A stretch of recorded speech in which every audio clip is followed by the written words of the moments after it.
चलिए आज बात करते हैं एक ऐसे लॉजिस्टिक्स जायंट की जो एक जबरदस्त ट्रांसफॉर्मेशन के दौर से गुजर रहा है। नाम है महिंद्रा लॉजिस्टिक्स। सोचिए, इंडिया की इकोनॉमी को दौड़ाने के लिए क्या चाहिए? सिर्फ बड़ी बड़ी फैक्ट्रियां या टेक कंपनियां? नहीं, एक कह सकते हैं अनदेखा हीरो भी है जो इन सबको आपस में जोड़ता है। वो है लॉजिस्टिक्स। और इसी फील्ड में महिंद्रा लॉजिस्टिक्स अपनी कहानी को एक नया मोड़ दे रहा है। तो सवाल ये उठता है कि ये जो बदलाव की बातें हो रही हैं, ये सिर्फ ऊपर ऊपर से है या कंपनी सच में एक नए रास्ते पर चल पड़ी है? आइए इनके लेटेस्ट रिपोर्ट कार्ड को जरा खोल कर देखते हैं और समझते हैं कि असल में चल क्या रहा है। ठीक है, तो सबसे पहले ये समझते हैं कि महिंद्रा लॉजिस्टिक्स है क्या, मतलब इनका काम कितना बड़ा है, किस स्केल पर ये ऑपरेट करते हैं। जरा इन नंबर्स पर गौर कीजिए। 22 मिलियन स्क्वायर फीट, आप अंदाजा लगा सकते हैं, ये सैकड़ों क्रिकेट स्टेडियम के बराबर की जगह है। और हर साल 12 करोड़ पैकेजेस की डिलीवरी। ये आंकड़े सिर्फ आंकड़े नहीं है, ये बताते हैं कि ये कंपनी इंडिया के सप्लाई चेन की, कह सकते हैं, नसों में खून की तरह दौड़ रही है, देश के हर कोने तक पहुंच रही है। तो अब सवाल ये है कि इतने बड़े ऑपरेशन को ये चलाते कैसे हैं?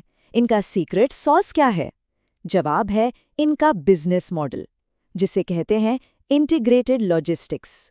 चलिए इसे थोड़ा आसान भाषा में समझते हैं। सिंपल भाषा में ये एक वन स्टॉप शॉप है। मान लीजिए किसी की कोई कंपनी है, तो उसे अपना माल रखने के लिए, उसे एक जगह से दूसरी जगह भेजने के लिए और फिर उसे कस्टमर तक पहुंचाने के लिए 10 अलग अलग लोगों से डील करने की कोई ज़रूरत नहीं है। महिंद्रा लॉजिस्टिक्स ये सारा काम अकेले ही संभाल लेता है।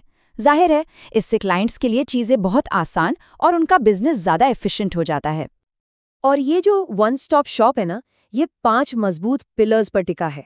पहला, कॉन्ट्रैक्ट लॉजिस्टिक्स, मतलब बड़ी कंपनियों के लिए वेयरहाउसिंग और ट्रांसपोर्टेशन। दूसरा, B2B एक्सप्रेस, जो छोटे छोटे पार्सल पूरे इंडिया में पहुंचाता है।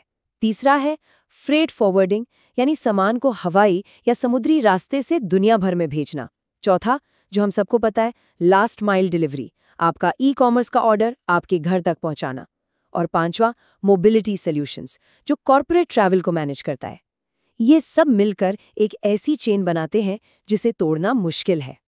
और इस चेन से फायदा किसे हो रहा है? देखिए, ऑटो सेक्टर, FMCG, ई-कॉमर्स, मतलब इंडिया की ग्रोथ के जो सबसे बड़े इंजन है, ये कंपनी उनकी बैकबोन है, उनकी रीढ़ की हड्डी है। तो सीधी सी बात है, जब ये इंडस्ट्रीज दौड़ेंगी तो महिंद्रा लॉजिस्टिक्स भी इनके साथ रफ्तार पकड़ेगा ही। तो ठीक है, ये तो हो गई बिजनेस मॉडल की बात, लेकिन असली सवाल, क्या ये सारी अच्छी बातें इनके नंबर्स में, इनके फाइनेंशियल्स में भी दिख रही हैं? चलिए इनके हालिया Q2 रिजल्ट्स पर एक नज़र डालते हैं। और यकीन मानिए, कहानी का सबसे दिलचस्प हिस्सा यहीं से शुरू होता है। अच्छा, इन नंबर्स में गोता लगाने से पहले एक छोटी सी बात।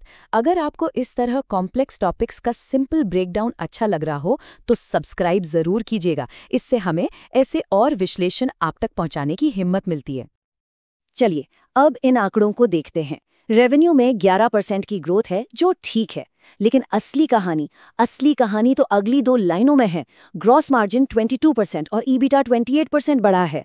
इसका सीधा मतलब ये है कि कंपनी सिर्फ बिजनेस नहीं बढ़ा रही, बल्कि हर डील पर ज्यादा स्मार्टली, ज्यादा एफिशिएंटली कमा रही है। हाँ, ये सच है कि नेट प्रॉफिट अभी भी नेगेटिव है, लेकिन यही तो ट्रांसफॉर्मेशन की कहानी है ना।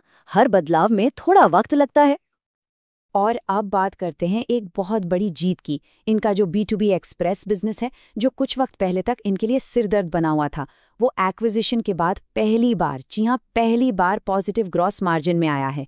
ये जो +0.2% का आंकड़ा है ना, ये छोटा दिख सकता है, पर ये इस बात का पक्का सबूत है कि इनकी टर्न अराउंड स्ट्रैटेजी वाकई काम कर रही है। और ये देखिए, जरा इस नंबर पर गौर कीजिए, एक ही झटके में 88% कर्ज कम। ये कमाल हुआ इनके सफल राइट्स इशू की वजह से। मतलब कंपनी की बैलेंस शीट अब लगभग डेट फ्री, कर्ज मुक्त हो चुकी है। इसका मतलब क्या है?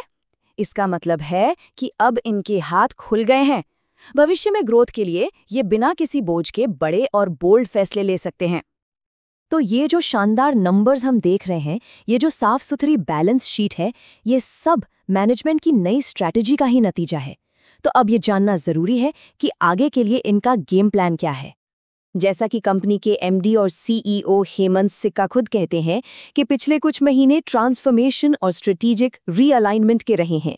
अब ये सिर्फ भारी भरकम कॉरपोरेट शब्द नहीं है, ये असल में एक नए मजबूत और प्रॉफिटेबल भविष्य की नींव रखने का ऐलान है। और सुनिए, ये सिर्फ बातें नहीं है, इनके पास एक सॉलिड एक्शन प्लान भी है। अगले 1-2 साल इनका पूरा फोकस रहेगा एक्सप्रेस बिजनेस को मुनाफे में लाने पर और अपने नेटवर्क को और ज्यादा स्मार्ट बनाने पर। और ये टारगेट देखिए, सितंबर 2026 तक वेयरहाउस में जो खाली जगह होती है ना, उसकी कॉस्ट को 95% तक कम करना है। इससे पता चलता है कि ये लोग एफिशिएंसी को लेकर कितने ज्यादा सीरियस हैं। तो ये सारी मेहनत, ये सारे बदलाव, आखिर इनका मकसद क्या है? कंपनी को कहाँ ले जाना चाहते हैं ये? इनका फाइनल गोल क्या है? सीईओ का विजन बिल्कुल क्रिस्टल क्लियर है। वो एमएलएल यानी महिंद्रा लॉजिस्टिक्स को इंडिया की बेस्ट इंटीग्रेटेड लॉजिस्टिक्स कंपनी बनाना चाहते हैं। बस यही एक लक्ष्य है जो उनके हर फैसले, हर स्ट्रैटेजी के पीछे है। तो आखिर में सवाल यही बचता है, एक मजबूत बैलेंस शीट, एक काम करती हुई स्ट्रैटेजी और एक बड़ा विजन। इन सब के साथ क्या महिंद्रा लॉजिस्टिक्स इंडिया के सप्लाई चेन का भविष्य तय करने के लिए तैयार है? गाड़ी पटरी पर तो आ चुकी है, पर क्या ये अब वो रफ्तार पकड़ पाएगी जो इसे रेस जिता सके? खैर, आने वाला वक्त ही बताएगा और इस पे नजर बनाए रखना वाकई दिलचस्प होगा।